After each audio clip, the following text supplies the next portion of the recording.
ফের চালু হচ্ছে সরাসরি কলকাতা থেকে কুনমিং বিমান পরিষেবা। চায়না ইস্টার্ন এয়ারলাইন্স 18 এপ্রিল অর্থাৎ পয়লা বৈশাখের পর থেকেই চালু করছে এই বিমান। মাত্র 2 ঘন্টা 40 মিনিটের মধ্যেই এবার কলকাতা থেকে পৌঁছে যাওয়া যাবে চীনের ইউনান প্রদেশে। উল্লেখ্য, করোনা কালের পর থেকে কলকাতা ও কুনমিংয়ের এই বিমান পরিষেবা বন্ধ হয়ে যায়। প্রায় 6 বছর পর ফের চালু হচ্ছে এই বিমান পরিষেবা। শুক্রবার কলকাতার চীনা কনসাল জেনারেল শু ওয়েই জানিয়েছেন, এই সরাসরি বিমান চালু হয়ে যাওয়ার ফলে দুই দেশের অর্থনৈতিক, বাণিজ্যিক, শিক্ষা সংক্রান্ত বিষয়ে যোগাযোগ ও সম্পর্ক বৃদ্ধি হবে। মনোরম প্রাকৃতিক দৃশ্যের জন্য কুনমিংকে বলা হয় বসন্তের শহর।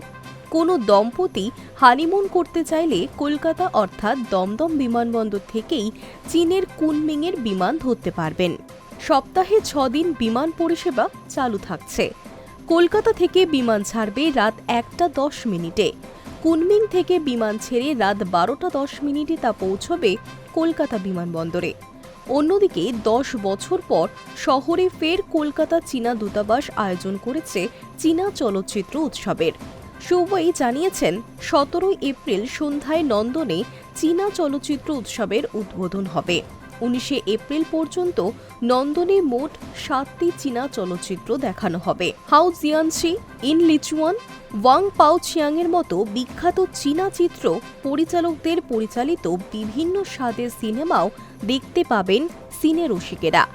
কোনো চীনা সিনেমা দেখার জন্যই টিকিট বা পাস লাগবে না। তবে ভিসা সংক্রান্ত সমস্যার কারণে কোনো চীনা চিত্র পরিচালক বা অভিনেতা এই চলচ্চিত্র উৎসবে হাজির থাকতে পারছেন না বলেও জানিয়েছেন চীনা দূতাবাস।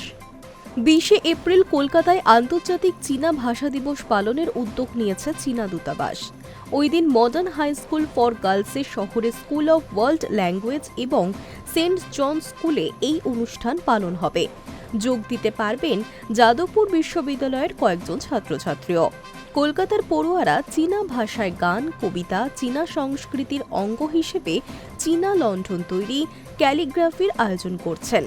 চীনা ভাষার সঙ্গে সঙ্গে চীনের সংস্কৃতির ব্যাপারে গুরুত্ব দিচ্ছে চীনা দূতাবাস। Hi News network.